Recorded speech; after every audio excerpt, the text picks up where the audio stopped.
মৰমৰ ছাত্ৰ ছাত্ৰীসকল, ভিডিঅ' চাই অধিক কিবা জানিবলগীয়া থাকিলে বা কিবা ৰৈ গ'লে তোমালোকে কমেণ্ট কৰিব পাৰা। মই ভিডিঅ'ৰ প্লেলিষ্টবিলাক Facebook group, Facebook page, Telegram আদিত শ্বেয়াৰ কৰি থৈছোঁ, যাৰ লিংক মই ডেছক্ৰিপশ্যনত দি থৈছোঁ। তোমালোকে তাৰ জৰিয়তে প্লেলিষ্টত গৈ ভিডিঅ'বোৰ একাধিক্ৰমে চাই যাব পাৰা। এতিয়া আমি আলোচনা কৰিবলৈ আগবাঢ়িছোঁ অধ্যায় 6 জীৱন প্ৰক্ৰিয়া পাঠ্যৰ পৰা 2019 চনত HSLC এক্সামত 3টা প্ৰশ্ন আহিছিল। প্ৰশ্ন নং 1B, প্ৰশ্ন নং 9 and 29। এতিয়া আমি এই প্ৰশ্ন উত্তৰ 3টা আলোচনা কৰিবলৈ আগবাঢ়িছোঁ। আমাৰ সন্মুখত আছে প্ৰশ্ন নং 1B।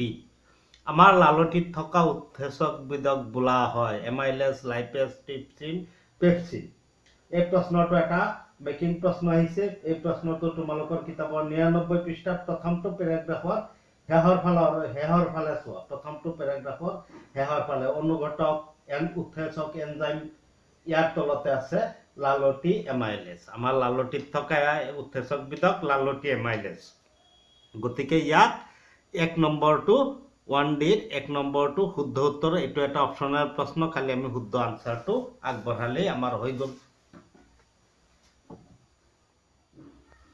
এতিয়া আমাৰ সন্মুখত আছে প্ৰশ্ন নং 9। আমাৰ তেজত থকা শ্বাস কণিকাবিধৰ নাম লিখা, কণাবিধৰ কাৰ্য উল্লেখ কৰা।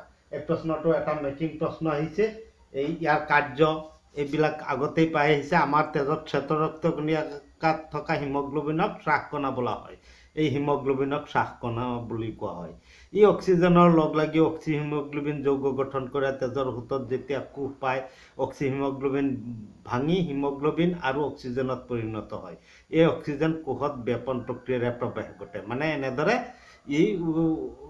হিমগ্ল'বিনে অক্সিজেনৰ সৈতে লগ লাগি প্ৰতিটো কোষলৈ অক্সিজেন যোগান ধৰে। বা এই কথাটো এনেকৈ ক'ব পাৰা, ই অক্সিজেনৰ লগ লাগি যৌগ গঠন কৰে আৰু প্ৰতিটো কলা কোষলৈ অক্সিজেন যোগান ধৰে। তেনেকৈ চমুকৈও দিব পাৰা। এই প্ৰশ্নটোৰ আনচাৰ আমি এনেদৰে আগবঢ়ালেই 1+1 2 মাৰ্কছ আমি ইয়াৰ পৰা পাই যাম।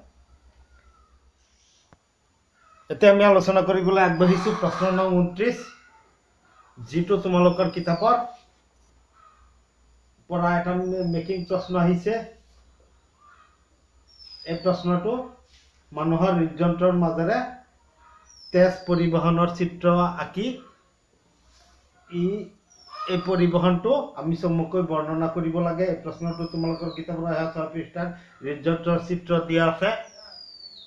এই ওপৰৰ চিত্ৰটো তোমালোকে আঁকিব লাগিব। চিহ্নিত চিত্ৰ কি চিহ্নিত কৰিব লাগিব? অলিন্দ নিলয়, সোলিন্দ সুনিলয়, বাওলিন্দ বাওনিলয়, ক্লোমহীৰা, মহাধমনী, ঊৰ্ধ্বমহাহীৰা আৰু ক্লোমধমনী। এইখিনি আমি চিহ্নিত কৰিলেই হ'ল।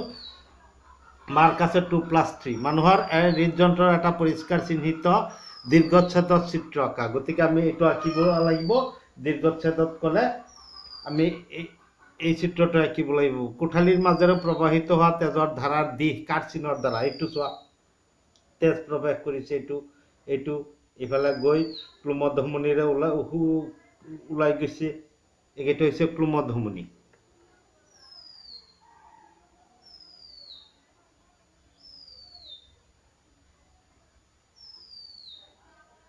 এইকেইটা হৈছে ক্লোমধমনী।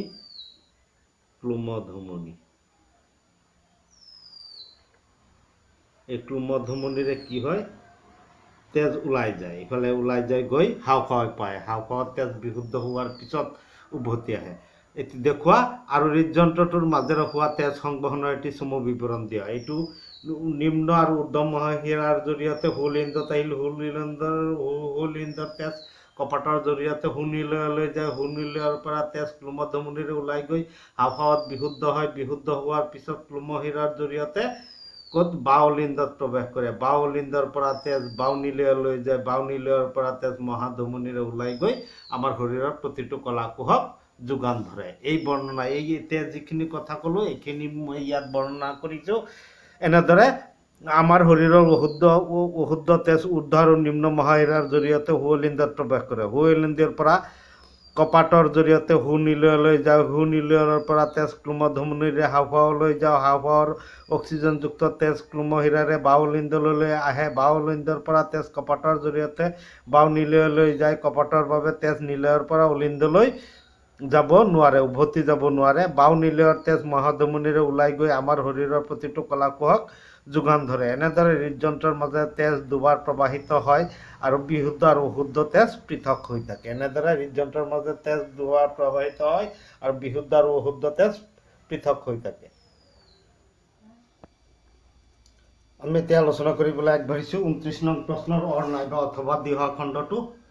সালোকসংশ্লেষণ কি? এই প্ৰক্ৰিয়াত সংঘটিত হোৱা কাৰ্যসমূহ কি কি? উদ্ভিদে কেনেদৰে কাৰ্বন ডাই অক্সাইড অৱশোষণ কৰে?